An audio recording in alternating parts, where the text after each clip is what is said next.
আপনার মান সম্মান রক্ষা করতে চাইলে অবশ্যই এই দুটি সেটিংস করে রাখবেন বা চেক করে রাখবেন, কারণ আপনি মোবাইল কেনার পর থেকে গুগল ক্রোমে যা যা সার্চ করছেন সবকিছু কিন্তু সেভ হয়ে আছে কুকিসে বা হিস্টোরিতে। তো সেটা কিভাবে রিমুভ করবেন, এবং সেকেন্ডলি যেটা আপনাদের মাঝে শেয়ার করবো সেটা হচ্ছে কিভাবে আপনারা সার্চ করলে গুগলে সেই জিনিসটা সেভ হয়ে থাকবে না বা কুকিসে বা হিস্টোরিতে কোনো জায়গাতেই গুগল সেভ করে রাখতে পারবে না। কি সেই দুটি সেটিংস অবশ্যই দেখে নেব, এবং আপনারা যারা আমার চ্যানেলে নতুন তারা অবশ্যই চ্যানেলটি সাবস্ক্রাইব করে রাখবেন এরকম ইনফরমেটিভ ভিডিও পাওয়ার জন্য।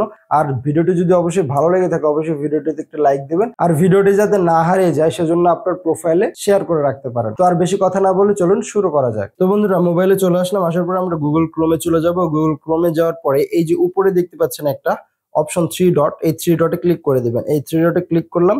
ক্লিক করার পরে এই যে এখানে একটা অপশন দেখতে পাচ্ছেন হিস্টোরি নামে, তো হিস্টোরিতে আপনারা ক্লিক করে দিবেন, এবং এখানে ক্লিক করলে আপনারা দেখবেন সকল কিছু কিন্তু আমার সেভ হয়ে আছে। কি কি সার্চ করছি একদম, এটা যতদিন পর্যন্ত আপনি ইউজ করেছেন সবকিছু সার্চ আছে, এবং অনেকে এখান থেকে অনেক কিছু ইলিগেলও সার্চ করে। তো জানি না, সেটা বাই দ্য ওয়ে আপনাদের ব্যাপারে মজা করলাম, জাস্ট ফর ফান। সো আপনার এই হিস্টোরিগুলো কিন্তু অনেকে চেক করলে আপনার বুঝতে পারবে আপনি কি কি সার্চ করছেন। তো এটা যদি একদম পার্মানেন্টলি ডিলিট করতে চান, তার আগে দেখতে পাচ্ছেন এই যে এখানে যে ডান পাশে কিছু চিহ্ন আছে, গুণন চিহ্ন, এই একটা একটা করে ডিলিট করতে লাগলে আপনার কিন্তু জীবন কেটে যাবে, বা কয় মাস যে লাগবে আল্লাহ জানে। তো এভাবে ডিলিট করা বাদ দিয়ে আমি একটা সহজ সিস্টেম দেখিয়ে দিই। সেটা হচ্ছে যে ডিলিট ব্রাউজিং ডাটা, এখানে ক্লিক করবেন। এখানে ক্লিক করার পরে আপনাদের মাঝে এরকম একটু অপশন আসবে। এখানে আসার পরে আপনারা দেখতে পাচ্ছেন এখানে আপনারা হচ্ছে browsing history, cookies and site data.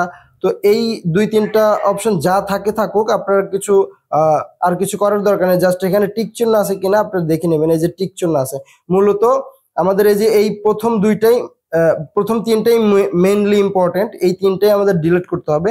তো এখানে এরকম অবস্থায় থাকার পরে আপনারা এই যে উপরে একটা দেখতে পাচ্ছেন অল টাইম লেখা, তো এখানে যদি আপনারা ক্লিক করেন, এখানে ক্লিক করলে দেখতে পাচ্ছেন লাস্ট 15 মিনিটে আপনি কি কি সার্চ করছেন সেটা যদি ডিলিট করতে চান তাহলে এইটা, লাস্ট 1 ঘন্টায় কি কি আপনি সার্চ করছেন যদি লাস্ট 1 ঘন্টার ডাটা ডিলিট করতে চান তাহলে এটা, এবং 24 ঘন্টার ডাটা ডিলিট করতে এটা, এবং লাস্ট 7 দিনের এবং লাস্ট 4 সপ্তাহের কি কি ডাটা আপনি সার্চ করেন সবকিছু কিন্তু সেভ হয়ে আছে।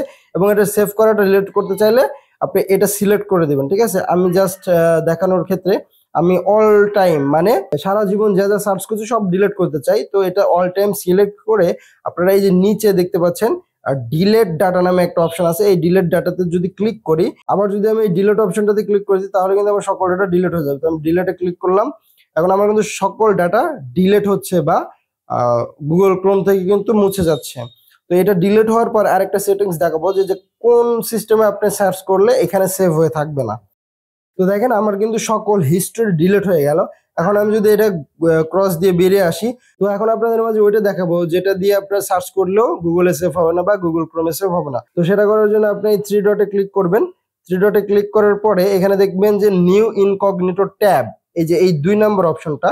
তো এখানে যদি আপনি ক্লিক করেন একটা ব্ল্যাক ইন্টারফেস চলে আসবে, এবং এখান থেকে আপনি যা খুশি সার্চ করেন, যা খুশি লেখেন, সেগুলোর ডাটা কখনোই গুগল নিজে সেভ করে রাখবে না, কারণ এখানে আপনার বলেই দিচ্ছে এই যে আপনারা এই অপশনগুলো পড়লেই আপনি বুঝতে পারবেন। এছাড়াও যা খুশি আপনি ইনকগনিটো মোডে সার্চ করেন কিছুই সেভ হবে না। তো বন্ধুরা, দেখলেন কত ইজিলি আমরা দুটি সেটিংস শিখে নিলাম। তো এরকম ইনফরমেটিভ ভিডিও পাওয়ার জন্য অবশ্যই আমাদের চ্যানেলের সাথে থাকবেন। তো আজকের মতো বিদায় নিচ্ছি, সবাই ভালো থাকবেন, সুস্থ থাকবেন, আল্লাহ হাফেজ।